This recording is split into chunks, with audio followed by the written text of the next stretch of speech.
Howdy folks, and welcome to my Magicka Dragonknight no CP PvP build. I have completely abandoned CP campaigns these days, and since the new patch is almost upon us, and with it some new and exciting, or not so exciting, PvP sets, especially this one comes to mind. When it comes out, I mean the new patch, and these sets will appear in the game, there is no way in hell I'm setting foot to a CP campaign. I know there is an outrage on the forums regarding these new sets, especially Nocturnals, but do you remember Dark Convergence when it came out? Do you remember Hrothgar when it came out? Or Plaguebreak when it came out? We told them during PTS that these sets are overpowered and just frankly ridiculous. They didn't listen, so I will not be surprised if the Nocturnals comes live as is.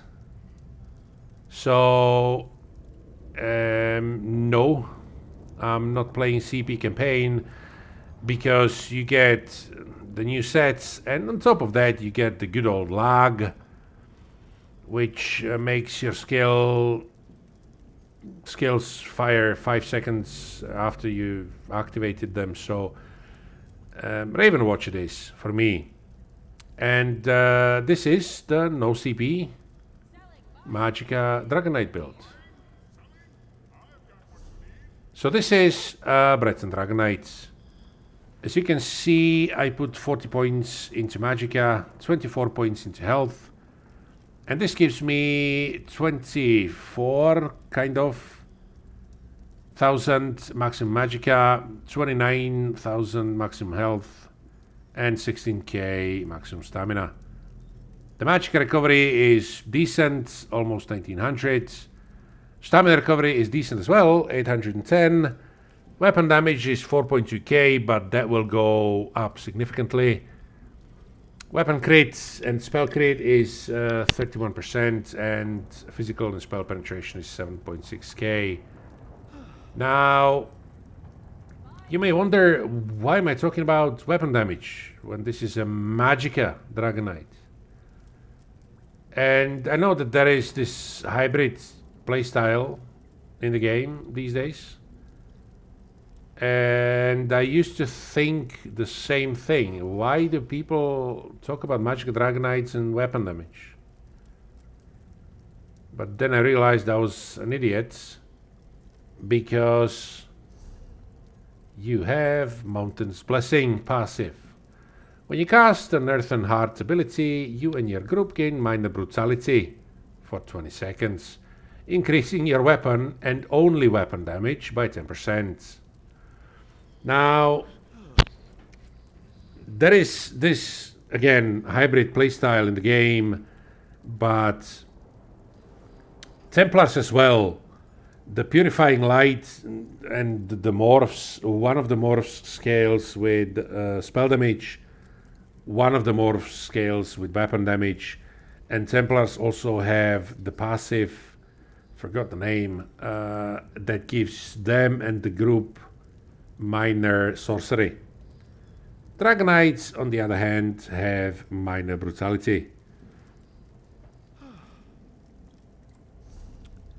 The resistances are somewhat decent, but they will go up as well.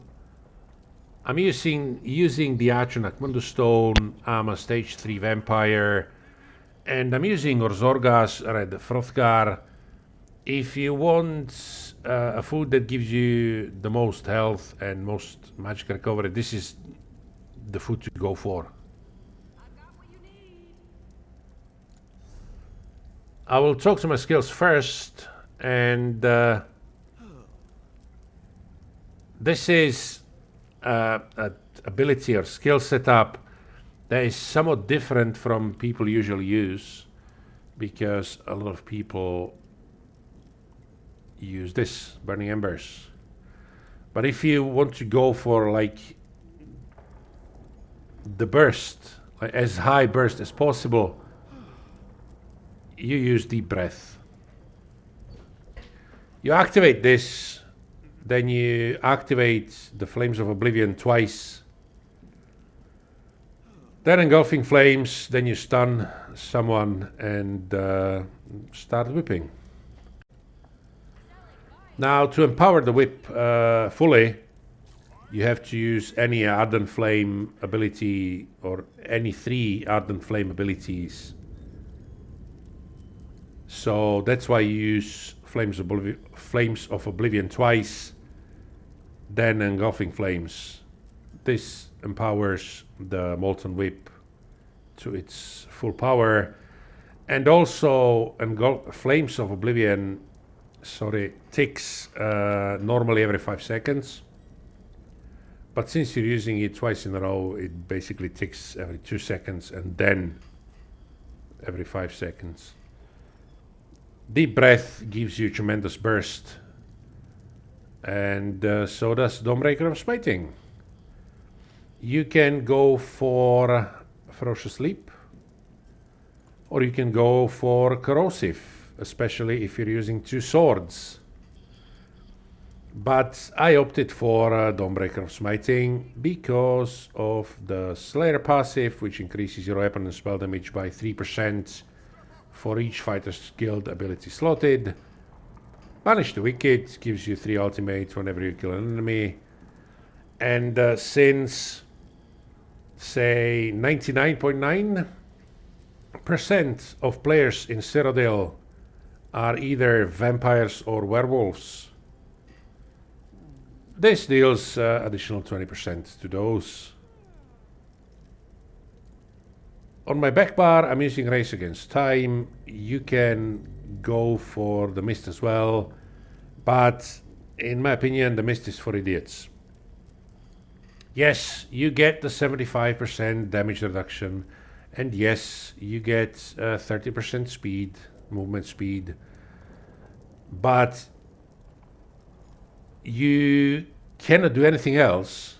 Your recovery stats, which means stamina, magic, and health, are disabled. And if you're being chased by, let's say, Templar, and they use their Gap Closer, I forgot the name of the Templar's Gap Closer skill, but I'm pretty sure you know what I'm talking about.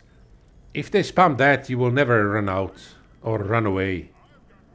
And eventually you will run out of your Magicka, in which case you will die, simply, basically.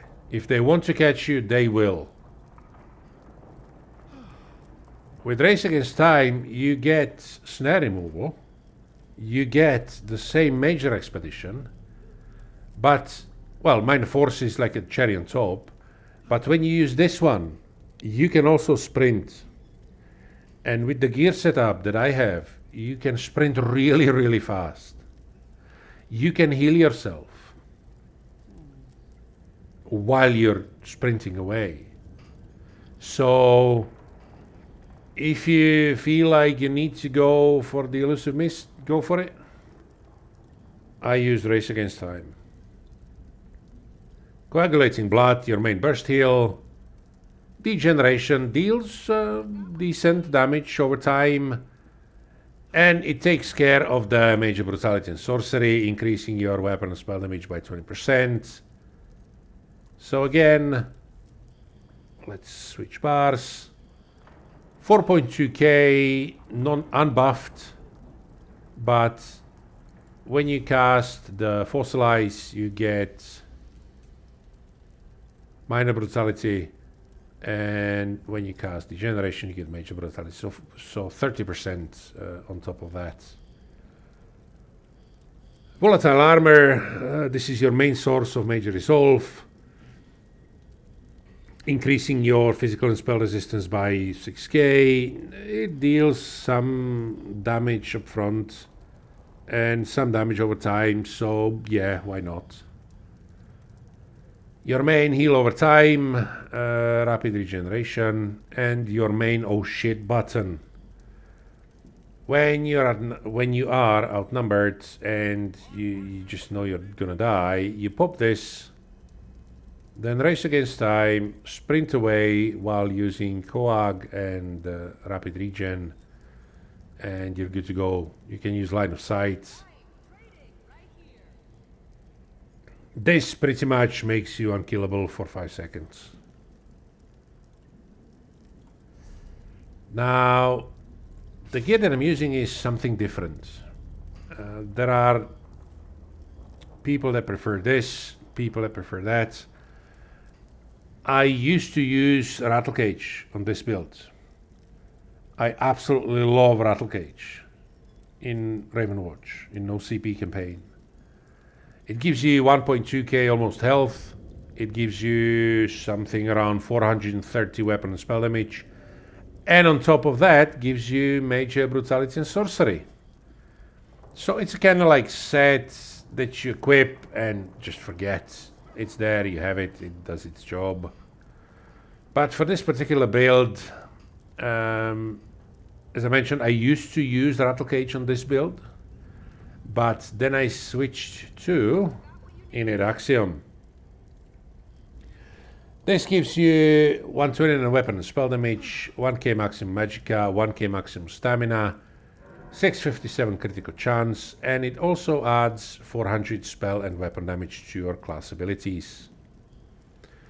And by your class abilities, I mean your heal as well. Now, this build works perfectly fine, is brilliant today, but it is also a future proof. Because after the next patch, Molten Whip, the cost of Molten Whip will be split between stamina and Magicka. So you will appreciate the 1k maximum stamina you get from the Innate Axiom. I'm using Impenetrable Heavy Head, Reinforced Heavy Chest, and Impenetrable Medium Legs. I'm also using Medium, again, Valkyn's Courier Shoulder Piece. This one is well fitted and it's there to give me more offensive penetration. More penetration means more damage, so to speak. And my next set is Amber Plasm. This is from Ruins of Mazatoon. Innate Axiom is craftable. This is from Ruins of Mazatoon, which is not that hard to farm on normal, so you can get this in no time. I use 2 pieces of jewelry and impenetrable gloves, waist and feet. This set gives you maximum Magicka, crit chance, weapon and spell damage, everything is fantastic. But it also gives you 240 Magicka stamina and health recovery. And again, after the next patch, when the cost of Molten Whip is split between stamina and Magicka, you will appreciate more stamina recovery. And 240 stamina recovery, or all recoveries, is decent, very decent. I'm also using 2 pieces of Swift Amber Plasm jewelry. As I mentioned before, with my setup and race against time, you can sprint really fast. Now, I used to be a big fan of Infused. In fact, I'm still using Infused Marking Ring of Majesty. But after talking to people that know about PvP a lot more than I do, they told me, yeah, go for 2 Swift.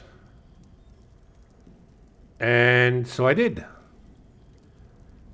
And I can tell you, Oh yes, it makes a difference. It makes a huge difference. First of all, you can escape faster. Second of all, since you're not using any gap closer, if you are chasing someone, all you can do is use race against time and then sprint. If they're using mist form, you're fine. They will never be able to outrun you. But if they sprint away and use the race against time as well, for example, this is what allows you to catch up.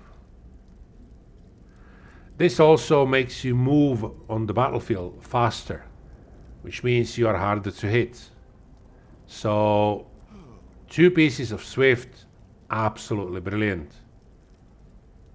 And I forgot to mention that I'm using 2 maces of Innate Axiom and 1 Powered Resto Staff on the back bar. This one is Nirnhoned with Poison Enchant.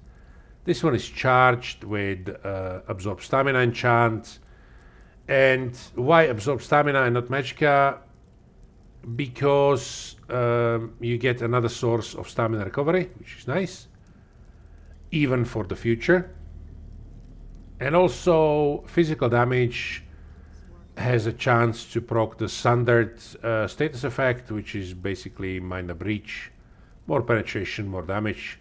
So since you're using charged traits, you have quite a high uptime on that. And weapon and spell damage glyph on the Powered Resto Staff on the back bar.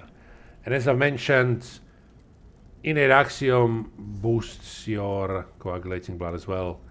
I used to use before Potentates, but if you look at the tooltip with the Potentates 8.967, if you go for Innate Axiom, it goes to 9.6, so almost 700 increase. And you do want better burst heal, trust me on that. So the traits are again impenetrable, reinforced, impenetrable, impenetrable, impenetrable, impenetrable, and well fitted. 2 infused pieces of jewelry, Marking Ring of Majesty. 2 Swift. Sorry about that. So 2 Swift, Amber Plasm, and Markin is infused, Nirn charged and powered. Since this is an OCP build, champion points don't matter really that much. And yeah, this is it. This is my no CP future-proof Magicka Dragonknight PvP build. I thank you guys for watching. Go out there, kick some ass, hopefully not mine, and I'll see you next time.